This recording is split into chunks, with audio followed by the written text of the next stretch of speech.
কোরআন দিয়ে গাইবা। আমি কোরআন থেকে প্রশ্ন করলে কোরআন দিয়ে জব করবা। কোরআনের কথা যদি হাদিস লাগাও এক থাপ্পড় তো 32টা দাঁতের বাড়ি ফেলে দেবো। সে যে শিল্পী হোক না কেন, যেখানে রাজায় রাজায় কথা হবে বাবা, রাজায় রাজায় কথা হলে সামসার প্রয়োজন আছে?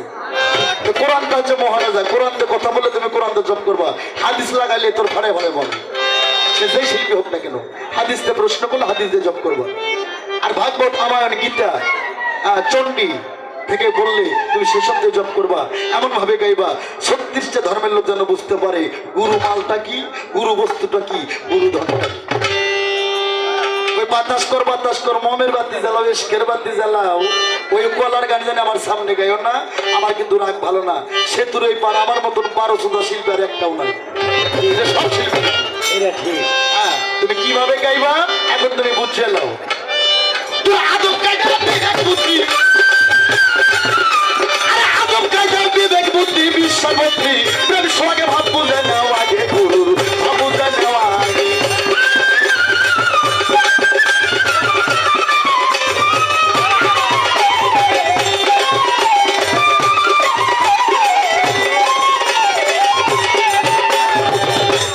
ধরলে মুর্শিদ পাবি খোদা, নয়নে আইকো সদা।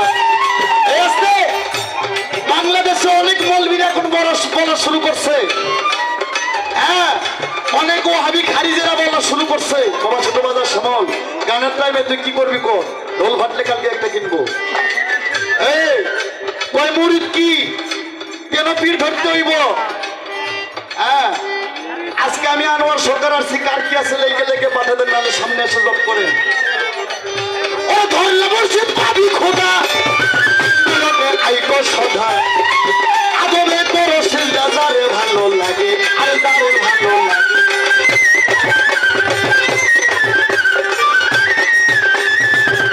ওরে বেসা মাতা কেউ গেছে না মরণেরই আগে, লোভী মন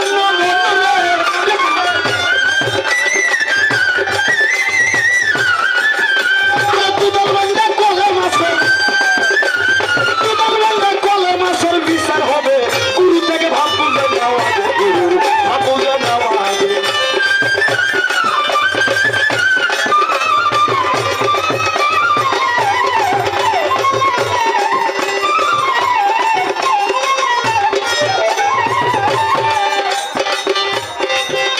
আরে গেলে গুরু শিষ্যের বাড়ি, আর মিলন হলে স্বামী স্ত্রী। বাবা একটা কথা কই আজকে বাংলাদেশের মানুষকে, হে বাবা ও মায়েরা আপনারা শুনেন, দেখবেন যে মানুষটার মুখ খারাপ আর দেহটা খারাপ না, এর দ্বারাই কোনোদিন মানুষের ক্ষতি হবে না। আর যার মুখ ভালো 100% শিওর এর দ্বারাই মানুষের ক্ষতি হবে। হ্যাঁ, আমার বাংলাদেশের ভক্তরা খেলে আমার মুখ খারাপ দেখলো কিন্তু আমার ভিতরটা বুঝলো না। গুরু এমনই একটা বস্তু, এখন ভক্ত হয়েছে গুরু বাড়িতে গেলে গুরু এক রুমে থুইয়া ওই শালায় বউনি আর এক রুমে তালা লাগায়, দরজা লাগায়। ওরা গেলে গুরু শিষ্যের বাড়ি, আর গেলে গুরু শিষ্যের বাড়ি, আর মিলন হলে স্বামী স্ত্রী। শুকাবে তোর দেহ তরি, ধরবে না না তোকে, আরে ধরবে না। এ ভক্ত, এ শিষ্য, এ গোপুরের ভক্তরা বুড়ো হবে কেন? হে রশি সরকারের ছাত্ররা বুড়ো হইব কেন? হ্যাঁ, এ খাঁটি পীর খাঁটি ভক্ত কোনদিন বুড়ো হয়? হ্যাঁ, আর কে দাঁত পড়বো, চুল বাঁধবো। আরে গেলে গুরু শিষ্যের বাড়ি, আর মিলন হলে স্বামী স্ত্রী। আর শুকাবে তোর দেহ তরি, ধরবে নানান রোগে, আরে ধরবে নানান রোগে।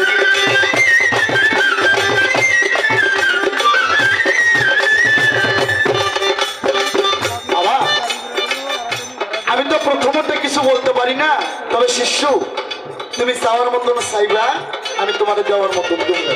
মানুষ যেন বুঝতে পারে গুরু কি ধন, আর গুরু বস্তুটা কি, শিষ্য বস্তুটা কি, তুমি কোরআন হাদিসের আলোকে বলবা। মানুষ জানা শুনছে, গান শুনে যেন প্রতিটা মানুষের চোখ থেকে 2 ফোঁটা পানি কিংবা 2 ফোঁটা অশ্রু কিংবা 2 ফোঁটা চলে।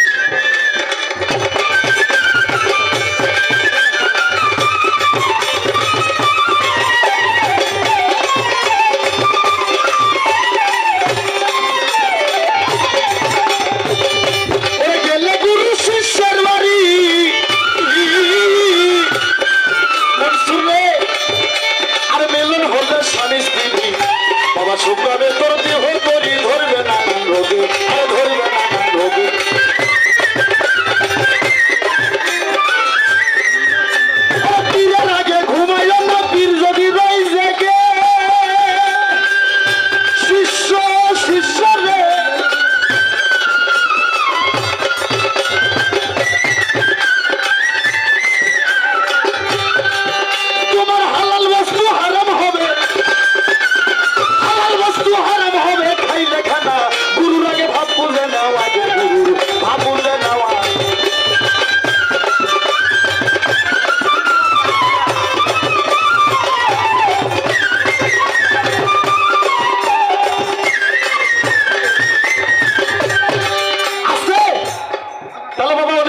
ক্লাসে ভর্তি হবে আবার নাকি? এটা আমার স্কুল কিংবা আমার কলেজ কিংবা আমার ভার্সিটি।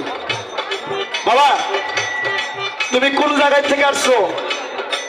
তোমার বাড়ি কই? কি খেয়ে তুমি আসছো? তোমার মার নাম কি? তোমার বাবার নাম কি? ছেলে মেয়েকে যদি প্রাইমারিতে প্রথম ভর্তি করে দিতে যায় নাম জিগায় না? তোমার নাম কি? বাবার নাম কি? মার নাম কি? কোথা থেকে আসছো? তুমি কি খেয়েছো? বাবা মা বাবার নাম তোমার নাম সাইন কইরা আমার ক্লাসে ভর্তি হইও। আদম কাটা বিবেক বুদ্ধি, আদম কাটা বিবেক বুদ্ধি বিশ্ববর্তী সঙ্গে ভাব বুঝে নাও আগের গুরু ভাব বুঝে নেওয়া।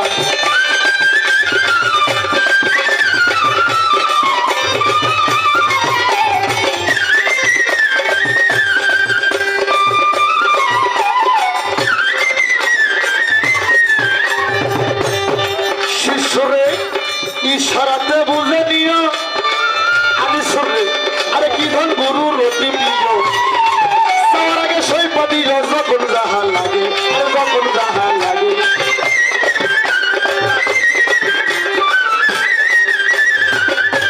এই ইশারাতে বুঝে নিও